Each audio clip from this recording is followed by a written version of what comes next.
आइए सुनिए, देखिए, समझिए सनातन सत्य। जैसी दृष्टि वैसी सृष्टि, दृष्टि विज्ञान। कुदरत, कुदरती रचना एवं कुदरत के कानून से शाश्वत सुख की प्राप्ति।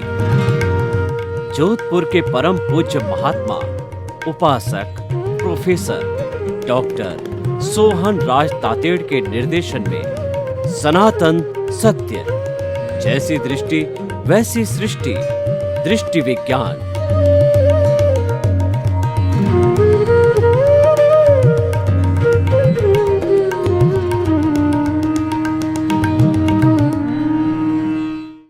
भाई और बहनों, मातृशक्ति को नमन।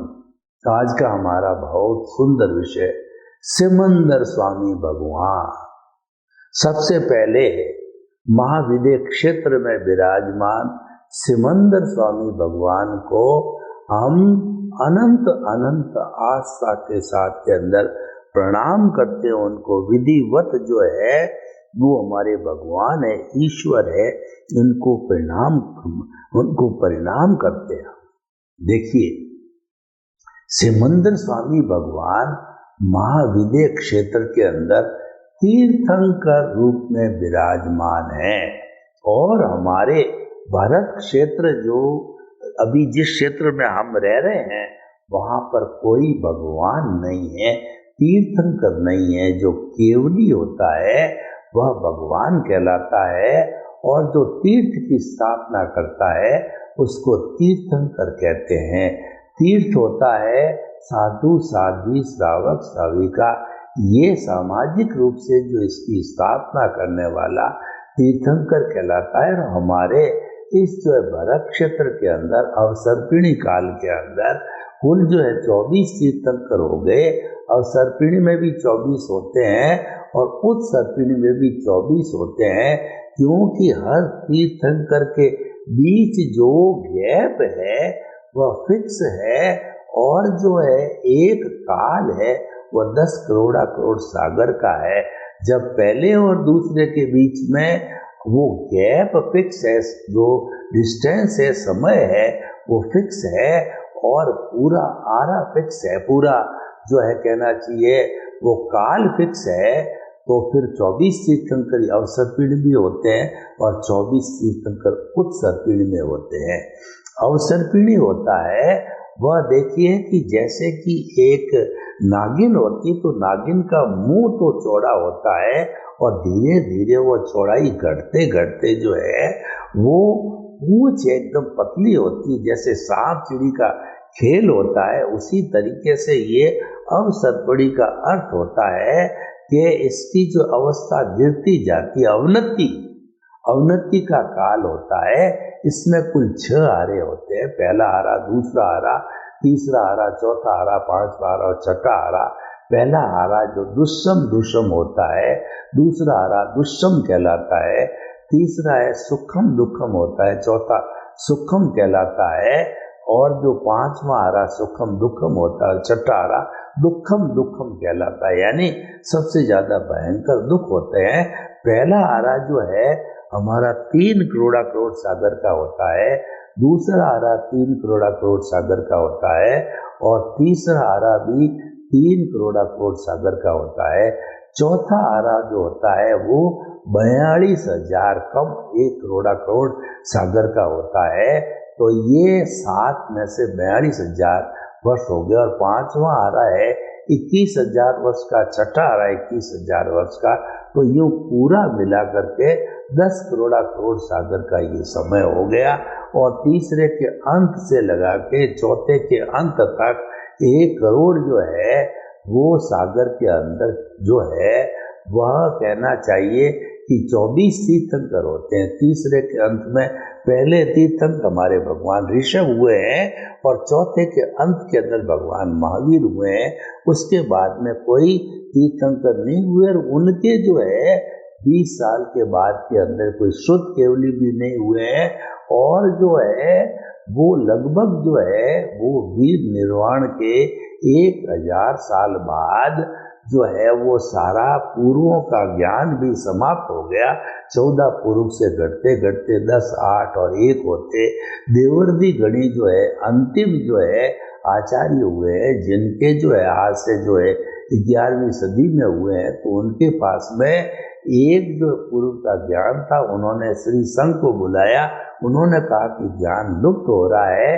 तो पहले तो जो हमारे आगम बने थे 32 आगम, मूल रूप से कुछ जो है वो 45 बोलते हैं, जो कि पीछे वाले जोड़ लिए जाते हैं, लेकिन कुल मिला के एक ही बात है। तो वो 32 जो मूल आगम है, उन 32 मूल्याओं को धारा करते थे, जो भगवान महावीर के बाद के अंदर जो उनके जो शिष्य हुए वो धारा करते थे, वो गणधर कहलाते थे। और वो 11 गणधर हो गए। उन्होंने वो तो मौखिक याद रहता था, फिर 14 पूर्व का भी मौखिक चलाओ, फिर लिखित के अंदर एक पूर्व का देवर्षि गणी ने जो श्री संघ को बुलाया और वो 32 आगम बने, जो कि आज हम जिसका पठन करते हैं। आज एक पूर्व का ज्ञान भी किसी के पास नहीं है, क्योंकि ये अवनति होती जा रही है और जो 5वां आराप्य धर्म लुप्त हो जाएगा और वहाँ पर अंतिम श्रावक श्राविका का और साधु साध्वी का नाम भी बताया गया 5वें आर्य में। और 6ठे आर्य में तो व्यक्ति की जो है वो हाइट होगी, एक ब्लाट होगी और 12 साल में वो दादा दादी नाना नानी बन जाएगा और लोग दिनों में रहेंगे। भयंकर गर्मी पड़ेगी। और जो है जिस तरीके से जो एक छोटी मछली बड़ी मछली को खाती है, तो जो बड़े बड़े जो जानवर है छोटे छोटे जानवरों को खाया करेंगी। और वो भी इतनी गर्म जो है वो रेत के अंदर जो है जैसे शकरकंदा कैसे सिक जाता है, वैसे जो है जीव सिक जाते हैं और बड़े जानवर उनको खा जाया करेंगे। यानी सारा अधर्म और हिंसा का वातावरण 6ठा आराम हो जाएगा। तो इस तरीके से ये जो है हमारे तीर्थंकर का भरत क्षेत्र में भी हो रहा है। लेकिन महाविद्य क्षेत्र कुल इस पृथ्वी की ओर 15 महाविद्य क्षेत्र है।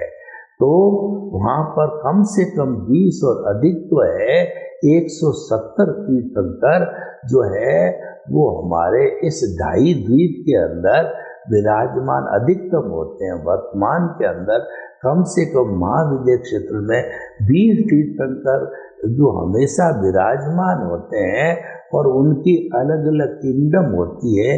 एक तीर्थंकर कभी भी दूसरे तीर्थंकर से मिलते नहीं है।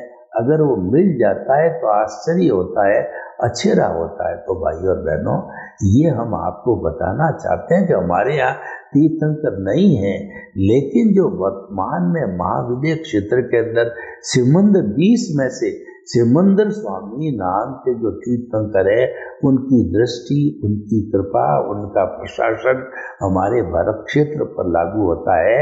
और आज भी अगर किसी व्यक्ति को यहाँ तो मुक्ति बंद है, यहाँ केवल ज्ञान है ही नहीं है, लेकिन किसी को मुक्ति जाना है तो उस व्यक्ति का कषाय जो है पतला होना चाहिए। उसके पास में जो है वो अच्छी श्रेणी होनी चाहिए ज्ञान की, तो वह कृपा हो जाती है। कुछ शासन देवी देवता भी सहयोगी बन जाते हैं, जैसे कि हे पांचालगुली देवी, हे चंद्रायण देव, जो है सिमंदर स्वामी के चरणों के अंदर जाने में मुझे कोई विघ्न न आए, ऐसी कृपा करो। तो ये उनके अधिष्ठायक देव है, जो कि वो हमको वहाँ ले जाने में भी सहायक होते हैं।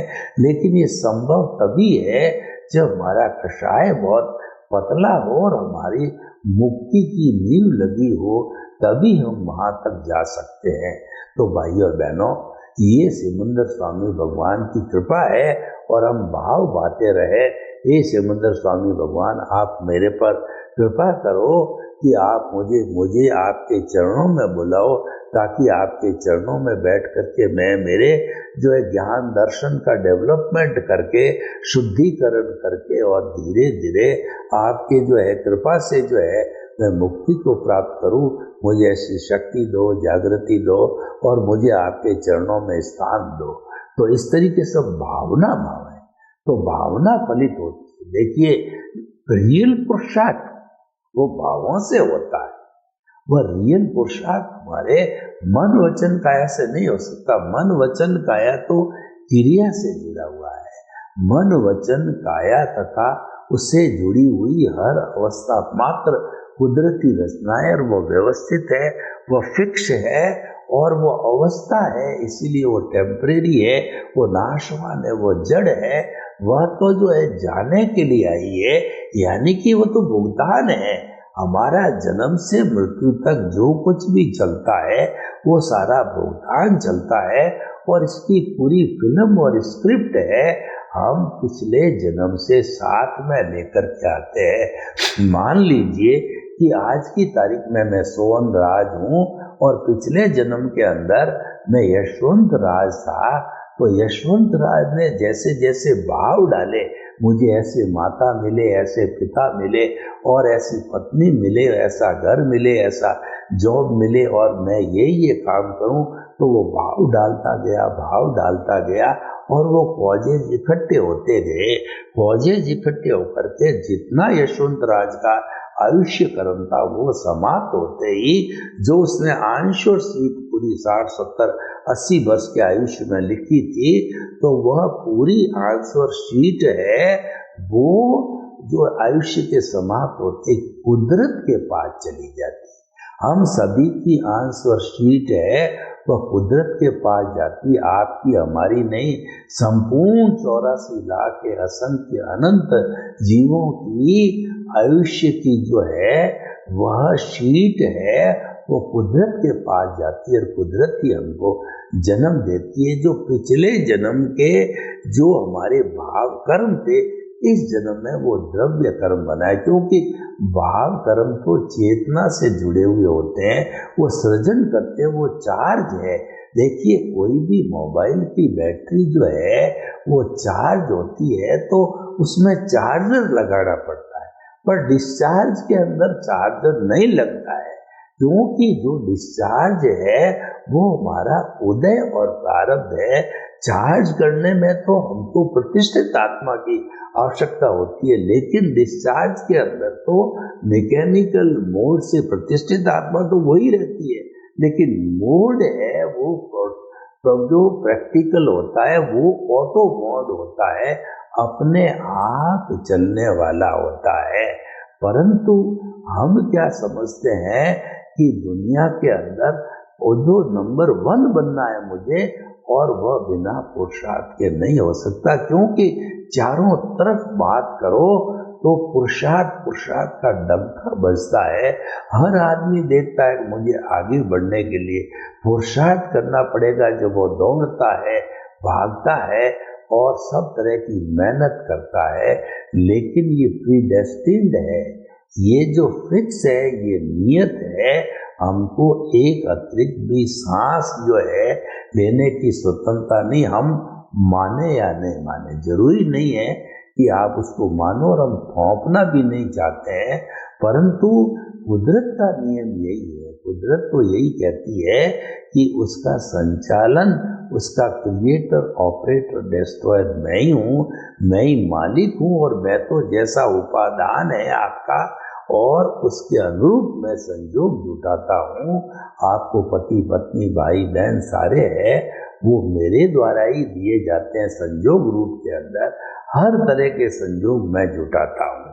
देखो प्रकृति कैसे संयोग जुटाती है, मैं आपको बात बताऊं। मुझे घर से जो है रेलवे स्टेशन को जाना है, मुझे ट्रेन पकड़नी है, तो मैं घर से मेन रोड पर आया, तो मेन रोड पर लाने वाली जो है यही प्रकृति है, द्रव्य क्षेत्र काल भाव है, वो रोड पे लाए। और उसके बाद के अंदर बहुत से रिक्शे जा रहे हैं, अगर मेरा संजोग टाइम से पहुंचने का है तो किसी रास्ते वाले रिक्शे को मैं रोकूंगा, ऑटो को, वो रुक जाएगा और हमारा किराया तय हो जाएगा या फिक्स होगा किराया। वो समय से पहले वो मुझे जो है वो मिलाएगा और द्रव्य क्षेत्र काल भाव पूरा होके मैं ट्रेन पे बैठ के मेरे गंतव्य को चला जाऊंगा। अब देखिए मेरे ट्रेन छूटने का योग है तो मुझे कोई रिक्शे वाला मिलेगा ही नहीं, यानी कि जो है वो नियति मिसिंग होगी, द्रव्य क्षेत्र काल भाव में कुछ न कुछ मिसिंग होगा, तो वह जो है मेरे को नहीं पहुंच पाएगा और ट्रेन छूट जाएगी। इसका मतलब हम जो चाहते हैं वो हमेशा होता नहीं है। व्यक्ति जो है प्रयास करते करते ये चाहता है कि मैं तो करोड़पति बन जाऊं, नहीं बन सकता। कोई चाहता है कि मेरे को पुत्र मिल जावे, पर योग नहीं है तो नहीं मिलता। कोई चाहता है कि मुझे पुत्री मिल जावे, पर योग नहीं है तो पुत्री नहीं मिलेगा। कोई चाहता है कि मैं जीवन पर स्वस्थ रहूं, पर वो हमेशा बीमार चलता है। तो इस तरीके की ये जो तकलीफें हमारे जीवन में आती है, ये हमारा उदय प्रारब्ध है, ये हमारे कर्मों का भोग है, ये हमारा हिसाब है। ये तो फिल्म स्क्रिप्ट है, हम पीछे से लेकर के आए थे। पिछले जन्म में जैसे जैसे भाव कर्म डाले थे, इस जन्म में वो द्रव्य कर्म बन गए हैं। या जो है पिछले जन्म में जैसी ध्वनि की थी वैसी ये प्रतिध्वनि है। पिछले जन्म में जो एक्शन किया था, इस जन्म में वो रिएक्शन है। और विज्ञान भी कहता है to the every action there is equal and opposite reaction. वो हमें जरूर मिलेगा। और कुदरत का कानून है, as you will sow will you reap. जैसी करनी वैसी बननी। अच्छा करोगे अच्छा मिलेगा, बुरा करोगे बुरा मिलेगा। कुदरत तो मात्र हमारे उपादान के अनुसार संजोग जुटाती, क्योंकि वह उसकी ड्यूटी है।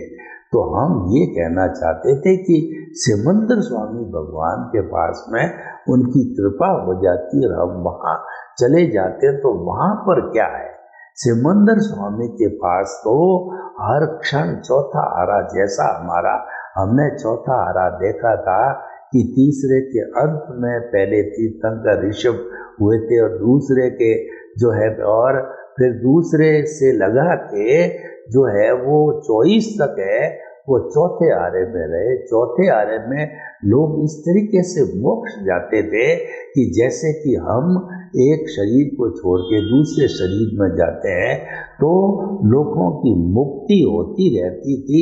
वो मुक्ति कब की, तीर्थंकरों की हाजिरी होती थी। जब केवली बनते थे, मनोप्रज्ञानी बनते थे और मुक्ति को लोग जाते थे, तो मुक्ति जो है उस वक्त में खुली थी और लोग धड़ाधड़ मुक्ति को जाते थे। जो ही चौथा आरा एंड हुआ, चौथे आरे के जो है जम्बू स्वामी, जो हमारे लगभग 20 साल के बाद में हुए, उन्होंने मुक्ति के ताले लगा दिए, मोक्ष बंद हो गया जाने का। लेकिन महाविद्य क्षेत्र के अंदर जैसा भगवान महावीर का युग था चौथा आरा जम्बू स्वामी तक का, वैसा का वैसा सिमंदर स्वामी के पास में हर क्षण ऐसा ही रहता है। यानी कि वहाँ पर लोग मुक्ति को जो है हर समय जाते रहते हैं, बस अपने कर्म काटे और सिद्ध बुद्ध मुक्त बने, यानी अज्ञान की समाप्ति। सिस्टम वही है जो हमारे भारत क्षेत्र के अंदर, वही सिस्टम महाविद्य क्षेत्र के अंदर, उसमें कोई फर्क नहीं है। समस्त अज्ञान समाप्त हो जाना चाहिए। और अज्ञान समाप्त कब होगा, जबकि हमारे को सम्यक दर्शन एक बार मिलना चाहिए। चाहे भरत क्षेत्र के अंदर मिल गया है तो भी वही सम्यक दर्शन हमको महाविद्य क्षेत्र में काम आएगा। और वही डेवलपमेंट होते होते जो है वो हमारी मुक्ति हो जाएगी। मूल है वो नींव जो लगती है वो सम्यक दर्शन की प्राप्ति से लगती है। हमारा जो सनातन सत्य कार्यक्रम है, उस कार्यक्रम में हम जो है आपको शाश्वत सुख की नींव लगाते हैं। नहीं, यानी आपको हम राइट विजन देते हैं, आपकी रॉन्ग बिलीफ को समाप्त करके आपको राइट बिलीफ देते हैं। आपके एनलाइटनमेंट की जागृति होती है और वो एनलाइटनमेंट एक बार होता है, सम्यक दर्शन एक बार होता है, तो फिर वो ज्ञान दर्शन का डेवलपमेंट होता रहता। हमारे साथ जो है ना, इनमें ज्ञानावर्णीय, दर्शनावर्णीय, मोहनीय और जो है हमारा अंतराय घाती कर्म साथ जाते हैं। यानी ज्ञान दर्शन का डेवलपमेंट साथ जाता। डेवलपमेंट का अर्थ ये हुआ कि कितना आपका ज्ञान दर्शन और मौनीय डाइल्यूट हुआ, वो साथ में जाता है। और जब ये सम्यक दर्शन जो है वह बढ़ते बढ़ते हमारा जो अनुभव की श्रेणी है वो 360 डिग्री की आती है, तब मुक्ति की बात होती है। तब जो है हम सिद्ध बुद्ध और मुक्त बनते हैं। तब तक हमारे को जो है सम्यक तप करते रहना पड़ता है। सम्यक तप का अर्थ हो गया कि हमारा जो ये सनातन सत्य कार्यक्रम वो ये सम्यक तप का ये कहता है कि मन वचन काया तथा उससे जुड़ी हुई हर अवस्था मात्र कुदरती रचना है। यानी कि सुबह से शाम तक देखिए हमारे साथ जो घटित होता है, कभी आपके छोटा मोटा एक्सीडेंट हो गया, कभी आपके नुकसान लग गया, कभी आपके फायदा हो गया, कभी आपके जो है वो घर के अंदर नई गाड़ी आ गई, और कभी जो है आपके गाड़ी का एक्सीडेंट हो गया, कभी कोई बीमार पड़ गया। तो ये जो हो रहा है उसको कुदरती रचना मानना कि भाई ये मैं नहीं करने वाला हूँ, ये तो सारा कुदरती रचना के अनुसार संचालित होती है। संजोग कुदरत जुटाती है और होता हमारे उपादान से। कुदरती रचना मानते मानते सम्यक तप करते करते जो है हमारा जो अज्ञान है वो नाश होने लगता है। और जब जो है वो अज्ञान संपूर्ण रूप से नाश हो जाता है, इसका अर्थ ये हुआ कि हमको केवल दर्शन की प्राप्ति हो जाती है। वो अंतिम पुरुष का जो है हमारा पुरुषार्थ है वो रियल पुरुषार्थ है। उसके बाद कोई पुरुषार्थ करने की जरूरत होती नहीं है।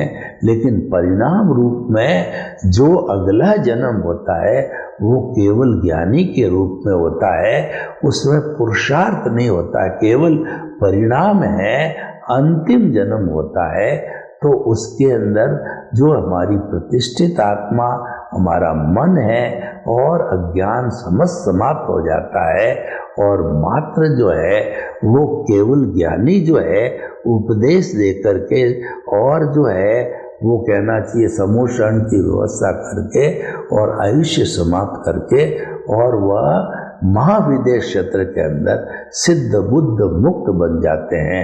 क्योंकि यहाँ पर जो है हमारी मुक्ति जो है बंद हुई है। लेकिन मुक्ति बंद का हमें कभी भी इस तरफ ध्यान नहीं देना। हमको क्या करना है कि हो सकता है महाविदेश क्षेत्र के अंदर अभी नहीं जा पाए या कुछ जन्मों के बाद जा पाए, तो हमारा एक ही लक्ष्य होना चाहिए कि जो हमारा आत्मा का गुण है वो है आत्मा जो है ज्ञान दर्शन वाली है। तो वो सम्यक ज्ञान सम्यक दर्शन जो हमको प्राप्त हुआ है इसका डेवलपमेंट करते रहना चाहिए। यही हमको मुक्ति में ले जाना है। क्योंकि आत्मा जब मुक्ति में भी चली जाएगी तो वहाँ भी वो ज्ञान दर्शन वाली रहेगी। यानी वहाँ सम्यक ज्ञान सम्यक दर्शन हो जाता है, वो 100% का हो जाता है। वो 360 डिग्री का अनुभव का फैल करके वो ईश्वर बन जाता है। लेकिन मूल जो हमको स्टोरेज करना है वो सम्यक ज्ञान दर्शन का डेवलपमेंट करते रहना है। इसीलिए हम कहते हैं कि जो हमारा प्रतिष्ठित आत्मा इस जन्म में होता है वो पिछले जन्म का ज्ञान दर्शन, इस जन्म का ज्ञान दर्शन और हमारा इंटरेस्ट और हमारा कहना चाहिए इंटेंशन, इन सभी को मिला करके और फिर जो है जो कॉजेस जो भाव पड़ते हैं उन भावों से जो है वो हमारा कॉजल बॉडी बनती है। अगर वो भाव अज्ञानी होता है तो वह तो भाव प्रतिक्रिया का पड़ेगा। जो क्रिया यानी जो उदय प्रारब्ध उस पर प्रतिक्रिया करेगा। पर ज्ञानी तो ये समझेगा कि ये मेरा ही किया हुआ है, तो वह उसको जो है प्रायश्चित मानेगा या उसको जो है वह सहनशीलता के अंदर स्वीकार कर लेगा और उसके ऊपर प्रतिक्रिया नहीं करेगा।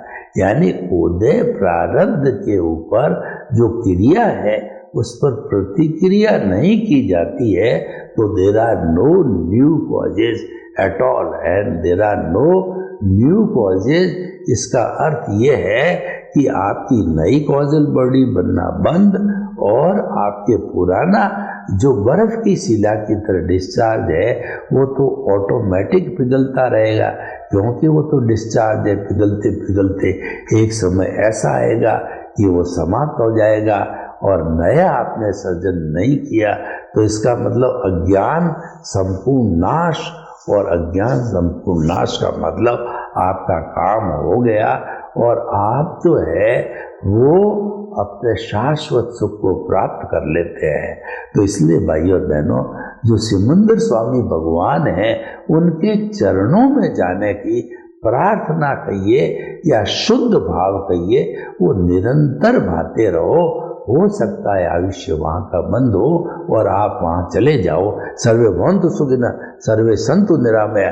लोग के जीवों को सुख मिले, शांति मिले, आनंद मिले, प्रेम मिले, सौहार्द मिले और हमें सिमंदर स्वामी के चरणों में जगह मिले। ऐसी सबके प्रति मंगल भावना, मेरे स्वयं के प्रति मंगल भावना। ओम शांति।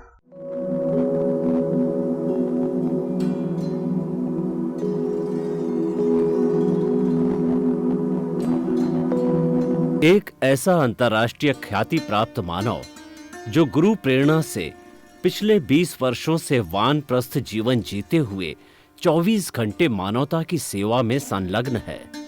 एक ऐसा मानव जो अभी राष्ट्रीय, अंतर्राष्ट्रीय टीवी चैनलों पर 7,500 एपिसोड के माध्यम से सनातन सत्य, आत्मविज्ञान एवं पुनरुत्थान, व्यवहार एवं निश्चय जगत के जीवनोपयोगी विषयों पर हृदय स्पर्शी प्रवचन कर चुका है।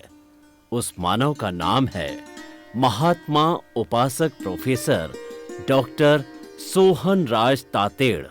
प्रोफेसर तातेड़ द्वारा योग, दर्शन, शिक्षा विषयों पर रचित पीएचडी स्तर के 250 शोध ग्रंथ भारत के 100 प्रतिष्ठित विश्वविद्यालयों में शोधार्थी पढ़ रहे हैं तथा वे सभी शोध ग्रंथ वहां की सेंट्रल लाइब्रेरियों में उपलब्ध हैं।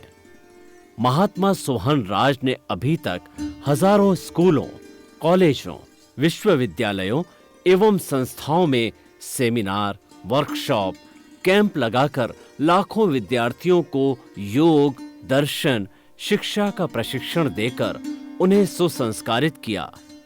डॉक्टर तातेड़ ने भारतीय संस्कृति उत्थान के 4000 से अधिक समसामयिक विषयों पर आर्टिकल लिखकर ऑनलाइन जर्नल, पत्रिकाओं, वेबसाइट्स पर प्रकाशित किया, जिसका उपयोग लाखों पाठक कर रहे हैं। उपासक तातेड़ के 5000 से अधिक आज का सुविचार, आज का शुभ संदेश, आज का मंगल भावना योग आदि चिंतन websites, Twitter, blogger, Facebook, YouTube माध्यमों से लाखों लोग अपना जीवन निर्माण कर रहे हैं।